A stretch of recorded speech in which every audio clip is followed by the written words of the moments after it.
باللہ من الشیطان الرجیم بسم اللہ الرحمن الرحیم۔ آج سے چند یوم قبل ایک سوال مجھ سے پوچھا گیا جو میرے ساتھیوں نے ریکارڈ بھی کیا، مگر میرا خیال ہے اس کو پوری طرح پبلش نہیں کر پائے۔ سوال یہ تھا، یہ کیسے پتہ چلے کہ استاد یا مرشد کا فیض آپ کو نصیب ہونا شروع ہو گیا ہے؟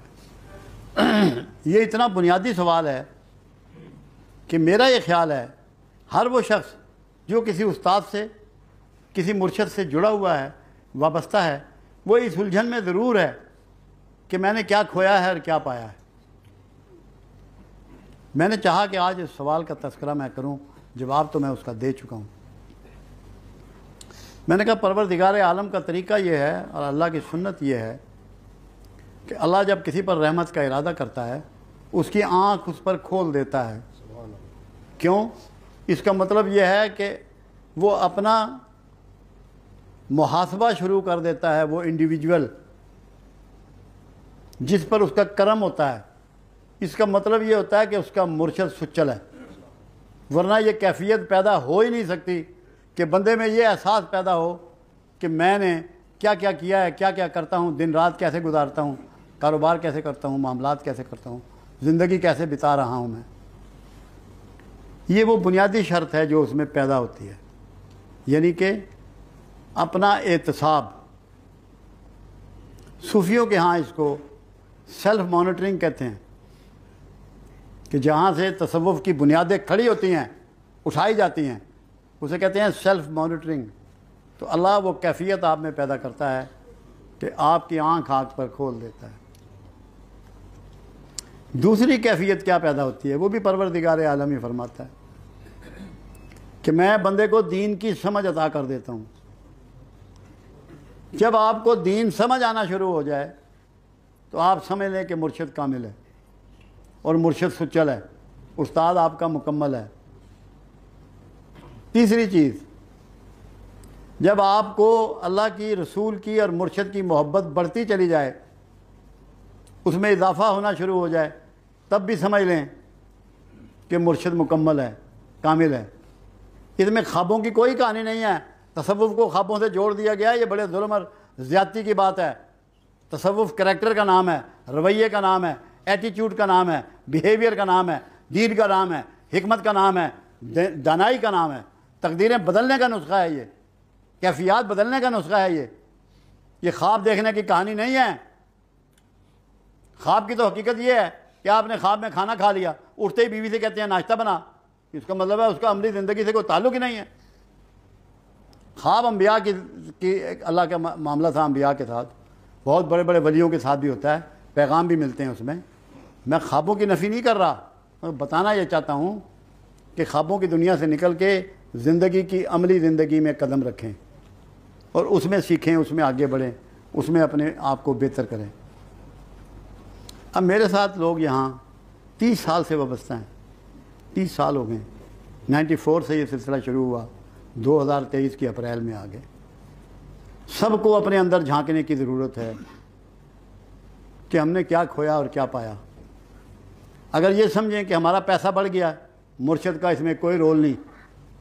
دولت کو تو میرے آقا نے کہا کہ میری امت کا فتنہ ہے، اگر دولت بڑھ رہی ہے تو فتنہ بڑھ رہا ہے، آپ کے گھروں میں فتنہ پھیل رہا ہے، فتنے نے جگہ بنا لی ہے۔ دولت رحمت نہیں ہے، اس غلط فہمی میں کوئی نہ رہے کہ دولت بڑھ گئی، مرشد کا ہاتھ پکڑ لیا۔ ایمان بڑھے گا، تقوی بڑھے گا، حیا بڑھے گی، احساس بڑھے گا، ندامت بڑھے گی، محبت بڑھے گی، ممتا بڑھے گی، ذمہ داری بڑھے گی، اخلاص بڑھے گا۔ یہ چیزیں اگر بڑھ رہی ہیں اور ان میں اضافہ ہو رہا ہے تو پھر آپ یہ سمجھ سکتے ہیں کہ اللہ والا جو ہے وہ سچل ہے اور وہ آپ کو کچھ دے رہا ہے۔ اگر یہ نہیں ہے تو خدا کا واسطہ ہے، زندگی میں آپ جہاں کہیں بھی ہوں اپنا وقت ضائع مت کریں، وقت کو بچائیں، برباد مت کریں، اپنی انرجی برباد مت کریں۔ وہاں جائیں جہاں آپ کو دین سمجھ میں آ جائے، جہاں آپ کو حکمت سمجھ میں آ جائے، تب بات بنے گی۔ یہ بہت ضروری تھا یہ بات کرنی، تاکہ لوگوں تک یہ بات جانی چاہیے، اور یہ بہت ضرورت ہے ہمیں اس کی۔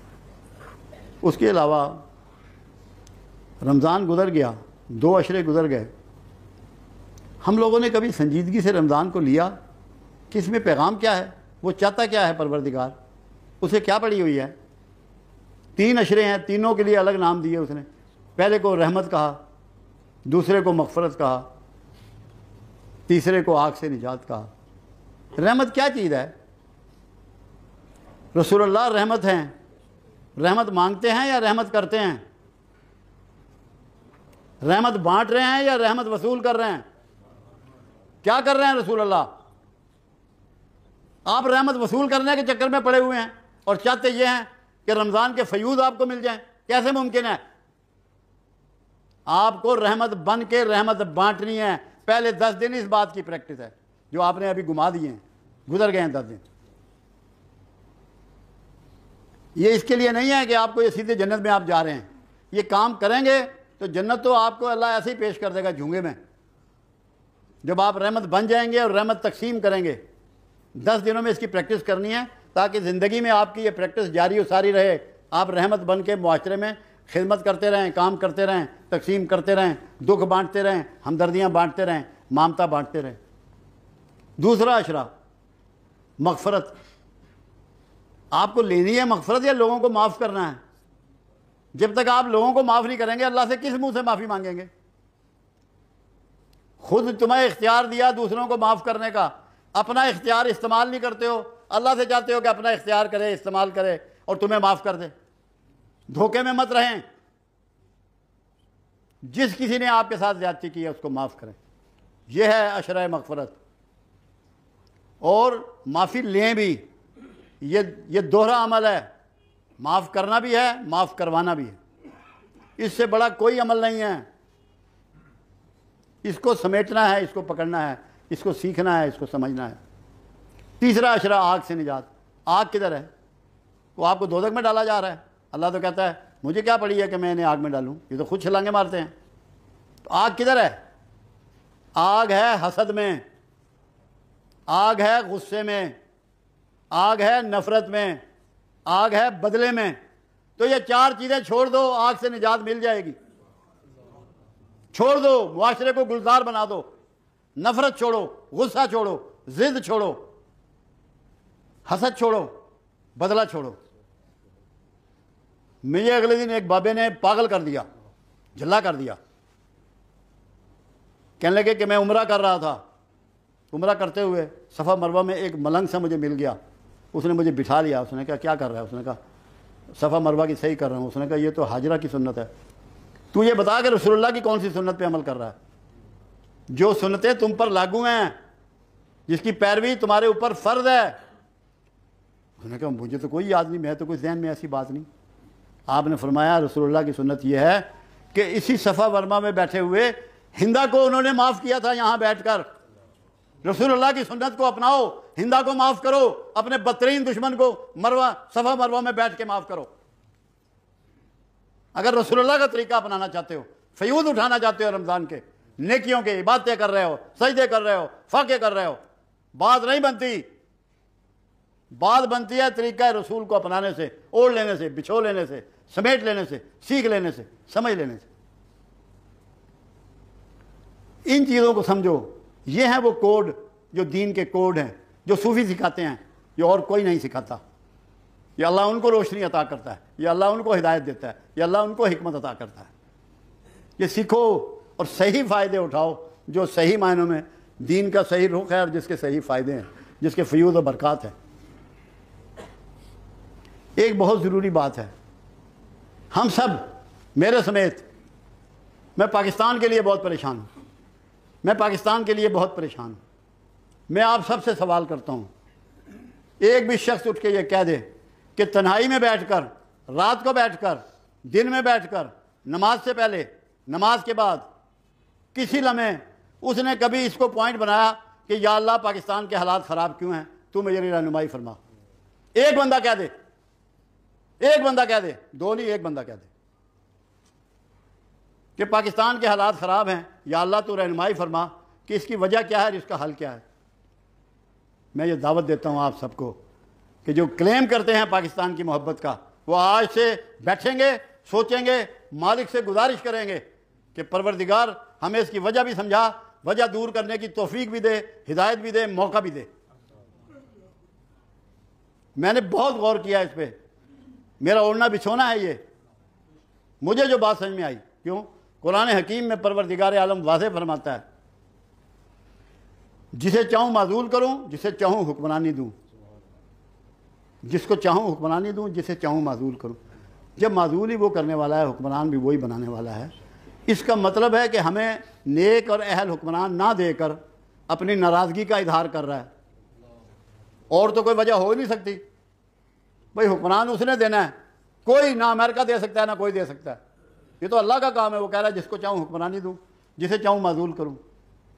تو اس کا مطلب یہ ہے، سریہ مطلب یہ ہے کہ وہ ناراض ہے، اس کی وجہ ایک اور بھی نظر آتی ہے۔ پورے معاشرے میں ڈپریشن ہے، پورے معاشرے میں فرسٹریشن ہے، پورے معاشرے میں نیند کی خرابی ہے، پورے معاشرے میں خاندانوں میں جھگڑے ہیں، بھائیوں کے مقدمے چل رہے ہیں، بہنوں کے مقدمے چل رہے ہیں، عدالتیں بھری پڑی ہیں۔